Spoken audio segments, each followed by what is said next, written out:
Hey, hey, hey! Welcome back to GoSpeakly English Podcast. I am your host, Sophie, and oh my goodness, I am so excited about today's episode. Like, genuinely excited. Not the, oh yeah, this is nice kind of excited. I mean the I could not sleep last night because I kept thinking about this topic kind of excited. Yes, really. And I am Daniel, and I can confirm she actually texted me at 11:30 last night saying, Daniel, tomorrow's episode is going to be so good. And I was like, Sophie, it is almost midnight. Okay, guilty. But Daniel, come on, you know why? Because today's topic is one of those things that confuses almost every single English learner on the planet. And I mean every single one. Beginners, intermediate students, even people who have been learning English for years. They still get this wrong sometimes. That is so true. And honestly, when I first started learning, I was one of those people. I used to just pick one and hope for the best. Oh, Daniel, same. Okay, so before we dive in, I want to give you a little challenge. Are you ready? Here it is. By the end of this episode, I want you to say out loud, just say it out loud wherever you are, one sentence using will and one sentence using going to. That is it. Just 2 sentences. Sounds easy, right? Well, by the end of this episode, you will actually know exactly why you are choosing one over the other. And trust me, that feeling, that moment when it finally clicks, it is one of the best feelings in language learning. So stay with us all the way to the end. Deal? I love that challenge. And hey, if you are watching this on YouTube, welcome to GoSpeakly English Podcast. If you have not subscribed yet, please do it right now. Just hit that subscribe button and turn on the bell so you never miss an episode. We upload every single day. Yes, every day. Because we believe your English should grow every single day too. Beautifully said, Daniel. Okay, so let us talk about today's topic. Will and going to. 2 ways to talk about the future in English. They look simple, they sound simple, but oh my goodness, so many learners use them randomly, like flipping a coin, and that actually causes misunderstandings sometimes. So today, we are going to fix that. Forever. You will never be confused about these 2 again after this episode. That is my promise to you. And I have been teaching English for 8 years, so I do not make that promise lightly. 8 years, guys. 8 years of experience. You're in the right place. Trust me. Okay, so we have split today's episode into 2 parts. Part 1 is all about understanding the difference, the real, deep, beautiful difference between will and going to. And part 2 is where we get into real-life conversations, real situations, real mistakes people make, and how to fix them. So grab your coffee, get comfortable, and let's go.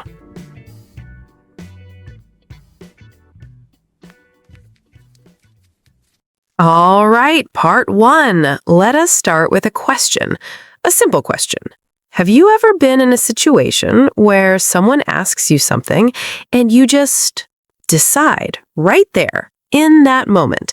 Like someone says, "Oh, we forgot to buy water." And you say, "Oh, I will get it." You did not plan that. Nobody texted you the night before and said, "Hey, tomorrow morning, please get the water." No, it was a spontaneous decision right there in the moment. That is will. Oh, okay, so will is for the moment. Exactly. Will is for decisions made at the moment of speaking, when something happens and you respond to it right then and there. So, for example, your phone rings and you say, "I will answer it." You did not plan to answer it 30 minutes ago. It rang and you decided now. That is will. That is actually such a clear way to think about it, because I always thought will just meant future, like anything in the future. And that is honestly the most common mistake beginners make. They think will equals future, full stop. But it is more specific than that. Will has this feeling of, right now I am deciding. Right now I am choosing. There's something spontaneous about it, something in the moment. Okay, so give us another example, a real life one. Sure. So imagine you're at a restaurant and the waiter asks, "What would you like to eat?"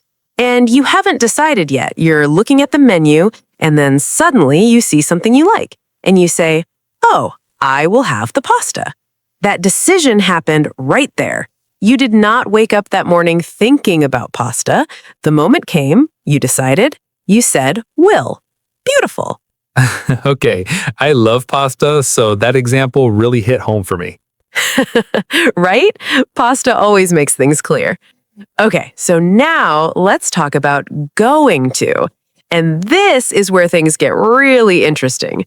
Going to is for plans and intentions that already exist before the moment of speaking, meaning you decided earlier. You already thought about it. You already made a plan. So it's like pre-planned. Exactly. Yes. Pre-planned. So, for example, if I wake up in the morning and I have already decided I want to go to the gym today, and then someone asks, "What are you doing today, Sophie?" I say, "I am going to the gym." I planned that. I thought about it. Maybe I even packed my gym bag. It was already in my mind. That is going to. Okay. So the difference is really about timing. When did you make the decision? Yes, you just summarized it perfectly, Daniel. The difference is about timing. Will is decided now, in this moment. Going to is decided before. You already had a plan. That is the heart of it. That is the core. So if I say I will call you later, that means I just decided to call you right now in this conversation. Right. But if I say I am going to call you later, that means I already had the intention to call before you even asked. Yes. Oh my goodness, Daniel. Perfect. That is exactly it. And honestly, that subtle difference changes the whole feeling of the sentence. It changes what the listener understands about your intentions. Is this spontaneous or did you plan this? Wow. Okay. I feel like I need a moment. Take your moment. Take it. Because this is actually a big realization for a lot of learners. When it clicks, it really clicks. Okay, but Sophie, what about predictions? Like when I say, "Oh, it is going to rain today." I did not plan the rain. I cannot plan weather. Oh, great point. Great point, Daniel. Yes, so going to has another use too, and that is for predictions based on evidence. When you can see something happening, when there is a sign, when there is proof right in front of you, you use going to. So you look outside and the sky is super dark, clouds everywhere, and you say, "It is going to rain." You're not guessing randomly. You have evidence. You see the clouds. The evidence is there. So you use going to. Oh, so going to for predictions means you can see it coming. Exactly. You can see it coming. There's evidence. Like if your friend is about to trip over something and you can see it happening, you would say, "Oh no, he's going to fall." You can see it. It's about to happen. Evidence is there. Going to. Okay, so what about will for predictions? Because I've heard people say will for predictions too, right? Yes, absolutely. So will for predictions is when you are just giving your opinion, your general belief about the future. No specific evidence in front of you, just your feeling, your thought. Like, I think electric cars will be everywhere in 10 years. I cannot see 10 years from now. There is no cloud in the sky showing me this. It is just my belief, my prediction based on general knowledge. That is will. Oh, so will predictions are more like personal opinions about the future. Yes, general beliefs, general opinions, no specific evidence right now. And going to predictions are based on what you can already see, what is already happening. The evidence is right there. Does that make sense? That makes complete sense. And honestly, Sophie, you just made 8 years of confusion disappear for me in like 10 minutes. That is literally why we are here. Okay, so let me quickly summarize part 1 because I want this to be super clear for everyone listening. So we have 4 uses. Are you ready? Ready. Number 1, will for spontaneous decisions made right now, in the moment. Number 2, going to for plans and intentions that already existed before this moment. Number 3, going to for predictions based on evidence you can see right now. And number 4, will for general predictions based on personal opinion or belief. 4 uses. Clean, simple, beautiful. Honestly, that breakdown is so clear. And guys, I want you to pause for a second. Not literally pause the video, just pausing your mind. Think about those 4 uses. Think about which one you have been mixing up the most. Because once you know which one confuses you, you can fix it. I love that. And actually, speaking of fixing things, part 2 is where we get into real conversations, real situations, real mistakes, and real fixes. So do not go anywhere. We are just getting started. Part 2 coming right up.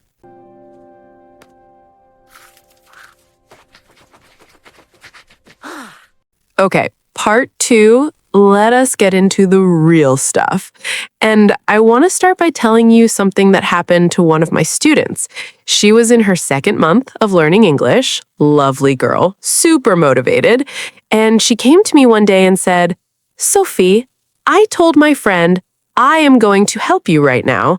But my friend looked at me funny. Why? And I asked her, what happened exactly? And she explained her friend dropped something and she said, I am going to pick that up for you. And the friend was a little confused because it sounded like she had already planned to pick it up before it even fell. Oh, wow. So the timing was off. Exactly. The thing just fell. It was a spontaneous moment. The right thing to say was, I will pick that up for you because I just decided right now in this moment to help you, not a pre-planned thing. That tiny little difference changed the whole feeling. That is such a real example. And honestly, things like that happen all the time. People say sentences that are grammatically okay, but just feel a little off. And that feeling of off is exactly what we want to eliminate. Because English is not just about being grammatically correct, it is about sounding natural, sounding like you mean what you say. And when you use will versus going to correctly, you sound so much more natural. People just get you immediately.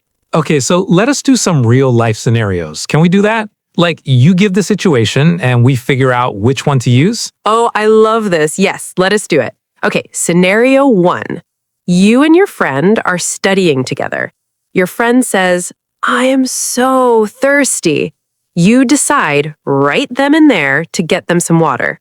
What do you say? Okay, so I just decided right now this moment.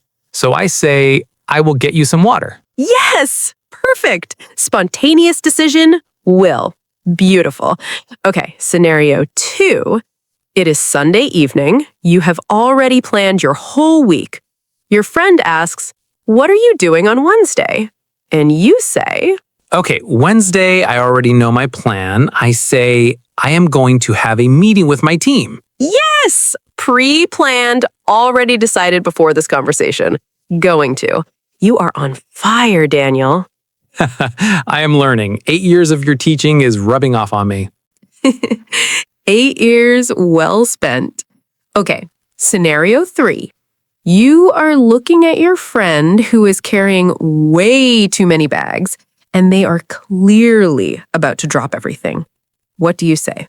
Oh no, I can see it happening. Evidence right in front of me, so I say, you are going to drop those bags. Exactly. Evidence-based prediction. Going to. And honestly, that sentence could save your friend a lot of embarrassment. Right. Okay, what is scenario 4? Scenario 4. Someone asks you, do you think people will still use cash in 20 years? And you give your general opinion. Okay, General opinion, no specific evidence, just my belief. I think most people will use only digital payments by then. Perfect. General prediction, personal belief. Will. Okay, Daniel, I have to say, you are absolutely nailing this. Well, I have a great teacher. Stop it. Okay, now I want to talk about some of the most common mistakes I see beginners make. Because knowing the rule is one thing, but knowing where people actually go wrong, that is where the real learning happens. Yes, please. This is what I love about this podcast. We do not just teach theory, we get into the real, messy, human stuff. Exactly. Okay, mistake number 1, using will for everything in the future. I see this so much. Students say things like, tomorrow I will go to the doctor. I will take my medicine. I will rest all day. And if all of those are already planned, it sounds a little robotic, actually. It sounds like you just learned one rule and are applying it everywhere. The natural thing would be, tomorrow I'm going to the doctor, I am going to take my medicine, and I am going to rest all day. All planned, all decided already.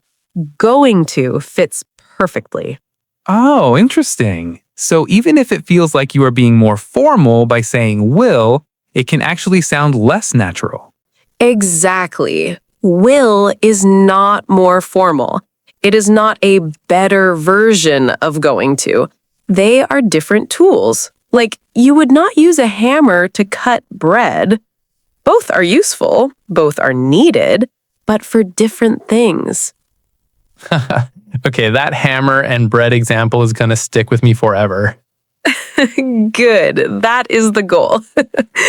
Okay, mistake number 2. Using going to for spontaneous offers. So someone drops their pen and you say, I am going to pick that up for you.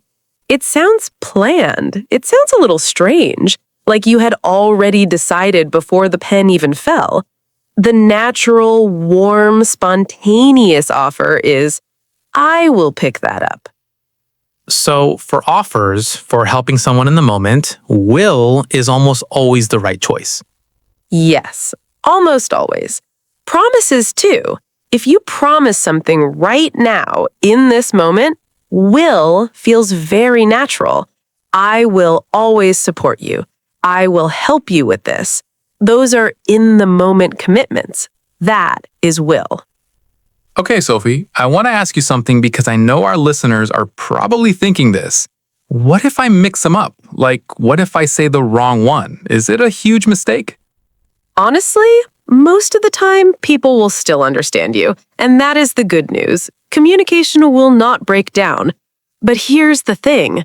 When you use them correctly, you sound so much more natural, so much more confident. And people notice that. They might not know exactly what you did right, but they feel it. They feel that this person really knows what they are saying. And that confidence, that naturalness, it opens doors. It changes how people respond to you.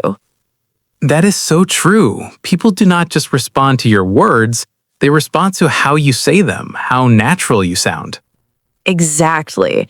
And for anyone who is a beginner listening to this right now, I want you to hear this from me directly. You do not need to be perfect. You just need to keep learning. Keep practicing every single day. And that's why we're here at GoSpeakly English Podcast. Every single day, a new episode, a new lesson, a new step forward in your English journey. I love that. And speaking of steps forward, let's talk about one more thing before we wrap up today. Yes, let us talk about practice, because knowing something and practicing it are two completely different things. And this is something I tell all my students after 8 years of teaching. Theory without practice is just information sitting in your head doing nothing. You need to use it. You need to speak it. You need to make mistakes with it and then correct those mistakes. That is how real learning happens. So, how can beginners practice will and going to in real life? Okay, I love this question. So here are 3 simple ways. Number 1, talk to yourself. I know that sounds a little funny, haha, but it works. In the morning, tell yourself your plans for the day using going to. Say it out loud.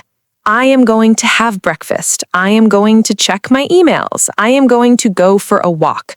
Real plans, real going to. And then during the day, when something unexpected comes up, Yes, exactly. When something unexpected comes up and you decide in the moment, say it out loud using will, even if you are alone. Oh, I will call them back later. I will take the stairs instead. Little moments, little decisions. Practice them out loud. okay, that is actually such practical advice. And what is number 2? Number 2, watch TV shows or YouTube videos in English, and every time you hear will or going to, ask yourself, why did they use that one? What was the situation? Was it spontaneous? Was it planned? Was it a prediction? You will start to see the pattern so clearly, so naturally, that it just becomes part of how you understand English. Oh, I love that. Like becoming a detective of the language. Yes, a language detective. I love that. And number 3, write 3 sentences every day. One with will for a spontaneous decision, one with going to for a plan, and one with either for a prediction. And then decide which type of prediction it is, evidence-based or general opinion. 3 sentences every day. That's it. Small habit, huge results over time. Sophie, honestly, these tips are gold, like pure gold. Thank you, Daniel. And honestly, our listeners are gold too. The fact that you are here, that you made it to the end of this episode, that tells me everything about your commitment to learning English. And I am so proud of you for that. Genuinely. Same, seriously. Not everyone makes it to the end. You did, and that says a lot about you. Okay, so before we close, let me do a final super quick recap because I want this to stay in your brain forever. Ready? Ready. Will for spontaneous decisions made right now. Going to for plans you already made before this moment. Going to for predictions when you can see evidence right in front of you. And will for general predictions based on your personal opinion or belief. 4 rules: clean, clear, and beautiful. And remember the challenge Sophie gave you at the very beginning. Say 1 sentence with will and 1 sentence with going to out loud right now. Can you do it? Of course you can. Go ahead. Say it wherever you are. Say it. Yes, do it. And if you want to share your sentences with us, drop them in the comments below. We read every single comment, every one, and we would love to see your sentences. Let us celebrate your progress together. Oh, and guys, if this episode helped you even a little bit, please give it a thumbs up. It really helps our channel grow and helps us keep making these episodes every single day for you. And if you have not subscribed to GoSpeakly English podcast yet, what are you waiting for? Hit that subscribe button, turn on the bell, and we will see you in tomorrow's episode. Tomorrow, we have another amazing topic coming your way. And honestly, it might be even better than today's. I know I said that last time too, but I mean it every single time. We genuinely try to make every episode better than the last because you deserve the best. Absolutely. All right, guys, thank you so much for spending this time with us today. It means the world. It really does. This is Sophie from GoSpeakly English Podcast, reminding you that your English journey is not a race. It is a beautiful, exciting adventure. Take it 1 episode at a time, 1 word at a time, 1 sentence at a time. You are doing amazing, and we will see you tomorrow. Take care, everyone. See you tomorrow. Bye for now. Bye.